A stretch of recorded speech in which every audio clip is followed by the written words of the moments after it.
ಎಲ್ರಿಗೂ ನಮಸ್ಕಾರ.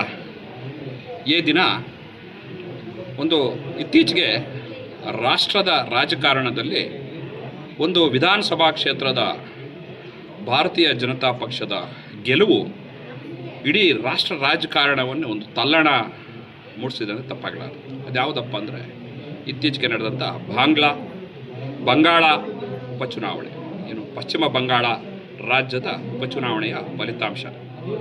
ಈ ಚುನಾವಣೆಯಲ್ಲಿ ಭಾರತೀಯ ಜನತಾ ಪಕ್ಷ ಒಂದು ಅಭೂತಪೂರ್ವ ಗೆಲುವನ್ನು ಸಾಧಿಸಿ ಇವತ್ತು ಭಾರತೀಯ ಜನತಾ ಪಕ್ಷದ ಇವತ್ತು ಗೆಲುವಿನಲ್ಲಿ ಒಂದು ಅಚ್ಚರಿಯ ಫಲಿತಾಂಶ ಅಂದರೆ ತಪ್ಪಾಗಲಾರದು. ಇವತ್ತು ಆ ಒಂದು ರಾಜ್ಯ ಇವತ್ತು ಭಾರತೀಯ ಭೂಪಟದಲ್ಲಿ ಅಚ್ಚಳಿಯದೆ ಉಳಿದಿರೋದಕ್ಕೆ ಒಂದು ಮಹತ್ತರಾದ ಕಾರಣ ಅಲ್ಲೊಬ್ಬ ಮಹಾನ್ ನಾಯಕರ ಒಂದು ಕೊಡುಗೆ. ಅದು ಶ್ರೀ ಶ್ಯಾಮ ಪ್ರಸಾದ ಮುಖರ್ಜಿರವರು. ಅವರು ಈ ಭಾರತೀಯ ಜನಸಂಘದ ಮೊದಲ ರಾಷ್ಟ್ರೀಯ ಅಧ್ಯಕ್ಷರು. ಈ ದಿನ ಅಂದರೆ ಜೂನ್ 23, 1953ರಲ್ಲಿ ಈ ದೇಶಕ್ಕಾಗಿ ಕಾಶ್ಮೀರ ವಿಮುಕ್ತಿಗಾಗಿ ಆರ್ಟಿಕಲ್ 370 ಈ ಒಂದು ಆರ್ಟಿಕಲ್ 370ಯನ್ನು ರದ್ದು ಮಾಡಬೇಕು ಅಂತ ದೊಡ್ಡ ಹೋರಾಟವನ್ನು ಮಾಡಿ ಅದರನ್ನು ಜೈಲಿಗೆ ಸೇರಿ ಅದಕ್ಕೋಸ್ಕರ ಹುತಾತ್ಮರಾಗಿದ್ದಾರೆ. ಅವರ ಒಂದು ಕನಸನ್ನು ಸನ್ಮಾನ್ಯ ನರೇಂದ್ರ ಮೋದಿಜಿರವರು ಅವರು ಅಧಿಕಾರಕ್ಕೆ ಬಂದ ಮೇಲೆ ಆರ್ಟಿಕಲ್ 370ಯನ್ನು ರದ್ದು ಮಾಡಿ ಇಡೀ ಕಾಶ್ಮೀರದ ಭಾರತದ ಅವಿಭಾಜ್ಯ ಅಂಗ, ಇದಕ್ಕೆ ಯಾವುದೇ ಪ್ರತ್ಯೇಕತಾ ಸ್ವಾಯತ್ತತೆ ಇಲ್ಲ ಅನ್ನೋದನ್ನು ನರೇಂದ್ರ ಮೋದಿಜಿಯವರು ಅದ್ಭುತವಾಗಿ ಸಾಧಿಸಿದ್ದಾರೆ. ನೋಡಿ, ಶ್ಯಾಮಾ ಪ್ರಸಾದ್ ಮುಖರ್ಜಿರವರ ಪರಿನಿರ್ವಾಣವಾದಂಥ ದಿನ. ಅವರು ಅದ್ಭುತ ಚಿಂತಕರು, ರಾಷ್ಟ್ರಭಕ್ತರು. ಅವರು 1901 ಜುಲೈ 6ನೇ ತಾರೀಕು ಪಶ್ಚಿಮ ಬಂಗಾಳದಲ್ಲಿ ಅವರು ಜನನ ಆಗ್ತದೆ. ಅಶುತೋಷ್ ಮುಖರ್ಜಿ ಮತ್ತು ಜೋಗಮಯಿ ದೇವಿ ಇವರ ಒಂದು ದಂಪತಿಗಳ ಪುತ್ರರಾಗಿ ಶ್ಯಾಮಪ್ರಸಾದ್ ಮುಖರ್ಜಿ ಅವರು ಜನಿಸ್ತಾರೆ. ಅವರ ಪ್ರಾಥಮಿಕ ಶಿಕ್ಷಣ ಕಲ್ಕತ್ತಾದಲ್ಲಿ ಆಗ್ತದೆ. ತದನಂತರ ಅವರು ಬೆಂಗಾಳಿಯಲ್ಲಿ ಒಂದು BA ಪದವಿಯನ್ನು ಪಡೆದು ಇಂಗ್ಲೀಷ್ನಲ್ಲಿ BA ಪದವಿಯನ್ನು ಪಡೆದು ತದನಂತರ ಬಂಗಾಳಿಯಲ್ಲಿ MA ಪದವಿಯನ್ನು ಪಡೀತಾರೆ. ತದನಂತರ ಅವರು ಇಂಗ್ಲೆಂಡ್ಗೆ ಹೋಗಿ ಅಲ್ಲಿ ಬ್ಯಾರಿಸ್ಟರ್ ಪದವಿಯನ್ನು ಪಡೆದುಕೊಂಡು ಬಂದು ಸ್ವತಂತ್ರ ಚಳವಳಿಯಲ್ಲಿ ಧುಮುಕ್ತಾರೆ.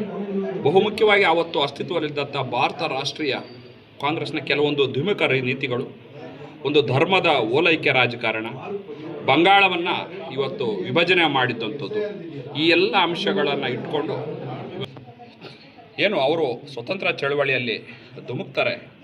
ಸ್ವತಂತ್ರ ಚಳವಳಿಯಲ್ಲಿ ಹೋರಾಟ ಮಾಡ್ತಾ ಅವರು 1947 ಆಗಸ್ಟ್ 15 ಭಾರತಕ್ಕೆ ಸ್ವತಂತ್ರ ಬಂದ ನಂತರ ಒಂದು ರಾಷ್ಟ್ರೀಯ ಸರ್ಕಾರ ಅಸ್ತಿತ್ವಕ್ಕೆ ಬರ್ತದೆ. ಅಂದರೆ ಒಂದು ನೇಮಿತ ಸರ್ಕಾರ, ಅದು ಸಾರ್ವತ್ರಿಕ ಚುನಾವಣೆ ಅಲ್ಲದೆ ಯಾಕಂದರೆ ದೇಶ ಆಗ್ತಾನೆ ಸ್ವತಂತ್ರ ಪಡೆದಿರ್ತದೆ, ಚುನಾವಣೆ ನಡೆಸುವಂಥ ಪರಿಸ್ಥಿತಿ ಇರಲ್ಲ. ಆಗ ಒಂದು ನೇಮಿತ ಸರ್ಕಾರ, ರಾಷ್ಟ್ರೀಯ ಸರ್ಕಾರದಲ್ಲಿ ಶ್ಯಾಮಪ್ರಸಾದ್ ಮುಖರ್ಜಿಯವರು ಈ ದೇಶದ ಮೊದಲ ಕೈಗಾರಿಕಾ ಸಚಿವರಾಗಿ ಅಧಿಕಾರವನ್ನು ತೆಗೆದುಕೊಳ್ತಾರೆ.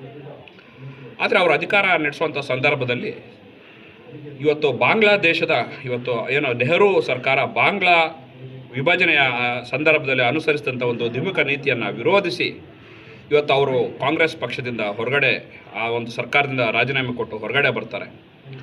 ತದನಂತರ ಅವರು RSSನ 2ನೇ ಸರಸಂಘ ಚಾಲಕರಾದ ಗುರೂಜಿರವರ ಬಳಿ ಹೋಗಿ ಅವರು ಒಂದು ಪ್ರಸ್ತಾವನೆ ನೀಡ್ತಾರೆ. ನಮ್ಮದೇ ಆದ ಒಂದು ಸ್ವತಂತ್ರ ರಾಜಕೀಯ ಪಕ್ಷ ಅವಶ್ಯಕತೆ ಇದೆ ಅಂತ ಕೇಳಿದಾಗ ಅದನ್ನು ಮನಗಂಡಂಥ ಗುರೂಜಿಯವರವರಿಗೆ ಒಪ್ಪಿಗೆ ಕೊಡ್ತಾರೆ.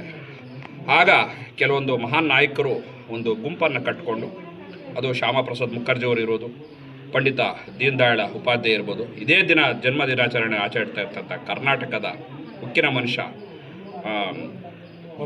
ಜಗನ್ನಾಥರಾವ್ ಜೋಶಿರವರು ಇರ್ಬೋದು, ಬಾಬುರಾವ್ ದೇಶಪಾಂಡೆ ಇರ್ಬೋದು, ಅಟಲ್ ಬಿಹಾರಿ ವಾಜಪೇಯಿ ಇರ್ಬೋದು, ಇವರೆಲ್ಲ ಗೂಡಿಸಿ ಒಂದು ಭಾರತೀಯ ಜನಸಂಘವನ್ನು 1950 ಇಸ್ವಿಯಲ್ಲಿ ಭಾರತೀಯ ಜನಸಂಘವನ್ನು ಕಟ್ತಾರೆ.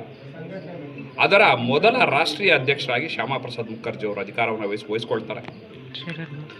ತದನಂತರ 1952ರಲ್ಲಿ ಈ ದೇಶದಲ್ಲಿ ಪಾರ್ಲಿಮೆಂಟ್ಗೆ ನಡೆದಂಥ ಸಾರ್ವತ್ರಿಕ ಚುನಾವಣೆಯಲ್ಲಿ ಆ ಜನಸಂಘದಿಂದ 3 ಜನ MP ಗಳು ಅವತ್ತು ಆಯ್ಕೆ. ಮುಖ್ಯಮಂತ್ರಿಗಳು ನಮಗೆ ಅವಶ್ಯಕತೆ ಇಲ್ಲ, ಕಾಶ್ಮೀರ ಯಾವತ್ತಿದ್ದರೂ ಭಾರತದ ಅವಿಭಾಜ್ಯ ಅಂಗ ಅಂತ ಘೋಷಣೆಯನ್ನು ಕೂಗುತ್ತಾ ಆ ಒಂದು ಕಾಶ್ಮೀರ ವಿಮೋಚನಾ ಚಳವಳಿಯಲ್ಲಿ ಅನೇಕ ರಾಜಕೀಯ ನಾಯಕರು ಹೇಳ್ತಾರೆ ತಾವು ಹೋದರೆ ತಮ್ಮ ಬಂಧನ ಆಗ್ತದೆ ಅಂತ.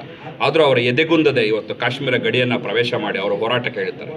ಆಗ ಅವರನ್ನು ಬಂಧಿಸಿ ಕಾಂಗ್ರೆಸ್ ಪಕ್ಷ ಅವತ್ತೇನು ನೆಹರು ಸರ್ಕಾರ ಅವರನ್ನು ಜೈಲಿನಲ್ಲಿ ಇಡ್ತಾರೆ. ಆದರೆ ಅಚಾತುರ್ಯ ಒಬ್ಬ ಮಹಾನ್ ನಾಯಕನ ಅಂತಿಮ ಸಾವು ಆಗ್ತದೆ, ಜೈಲುಗಳಲ್ಲಿ ಆಗ್ತದೆ. ಆದರೆ ಇವತ್ತು ಕೂಡ ಆ ಸಾವಿಗೆ ಕಾರಣಗಳನ್ನು ಪತ್ತೆ ಹಚ್ಚುವಲ್ಲಿ ಎಲ್ಲ ಸರ್ಕಾರಗಳು ಹಿಡಿದಿದೆ, ನಿಗೂಢ ಆಗ್ತದೆ. ಹೀಗೆ 53ರಲ್ಲಿ ಒಬ್ಬ ಮಹಾನ್ ಮಾನವತಾವಾದಿಯ ಒಂದು ಅವರ ಒಂದು ಸ್ಫೂರ್ತಿಯಿಂದ ಇವತ್ತು ಭಾರತೀಯ ಜನಸಂಘ 80ರಲ್ಲಿ ಭಾರತೀಯ ಜನತಾ ಪಕ್ಷವಾಗಿ ಮಾರ್ಪಾಟಾಗಿ ಇವತ್ತು ಇಡೀ ದೇಶದಲ್ಲಿ, ಇಡೀ ವಿಶ್ವದಲ್ಲೇ ಬಹುದೊಡ್ಡ ರಾಷ್ಟ್ರೀಯ ಪಕ್ಷವಾಗಿ ಇವತ್ತು ಅಧಿಕಾರ ನಡೆಸ್ತಾ ಇದೆ. ಇವತ್ತು ನೋಡಿ, ಇವತ್ತು 22ಕ್ಕೂ ಹೆಚ್ಚು ರಾಜ್ಯಗಳಲ್ಲಿ ಈ ದೇಶದಲ್ಲಿ ಇವತ್ತು ನಾವು NDA ರೂಪದಲ್ಲಿ ಅಧಿಕಾರ ನಡೆಸ್ತಾ ಇದ್ದೀವಿ. 16ಕ್ಕೂ ಹೆಚ್ಚು ರಾಜ್ಯಗಳು ಇವತ್ತು ಸ್ವಂತ ಬಲದ ಮೇಲೆ ಇವತ್ತು ಅಧಿಕಾರ ನಡೆಸ್ತಾ ಇದ್ದೀವಿ. ಇಡೀ ದೇಶದಲ್ಲಿ ಅತಿ ಹೆಚ್ಚು MP ಗಳು, ಅತಿ ಹೆಚ್ಚು ವಿಧಾನಸಭಾ ಸದಸ್ಯರುಗಳು, ರಾಜ್ಯಸಭಾ ಸೀಟುಗಳು ಎಲ್ಲವೂ ಇವತ್ತು ನಮ್ಮದಿದೆ ಅಂದರೆ ಇವತ್ತು ಆ ಮಹಾನ್ ನಾಯಕರ ಕೊಡುಗೆ ಅಂತ ಹೇಳಿದ್ರೆ ತಪ್ಪಾಗಲಾರ್ದು. ಹಾಗಾಗಿ ನಾವು ಮುಂದಿನ ದಿನಗಳಲ್ಲೂ ಕೂಡ ಇವತ್ತು ಚಿಕ್ಕಬಳ್ಳಾಪುರದಲ್ಲೂ ಕೂಡ ಭಾರತೀಯ ಜನತಾ ಪಕ್ಷವನ್ನು ಬಹಳ ಗಟ್ಟಿಯಾಗಿ ಕಟ್ಟೋದಿದೆ. ಮುಂದಿನ ದಿನದಲ್ಲಿ ಖಂಡಿತ ಕೂಡ ನಾವು ಈ ಜಿಲ್ಲೆಯಲ್ಲೂ ಕೂಡ 28ರ ಸಾರ್ವತ್ರಿಕ ಚುನಾವಣೆಯಲ್ಲಿ ನಾವು ಅಧಿಕಾರಕ್ಕೆ ಬರಲಿಕ್ಕೆ ಅವಿರತ ಪ್ರಯತ್ನವನ್ನು ಮಾಡ್ತೀವಿ.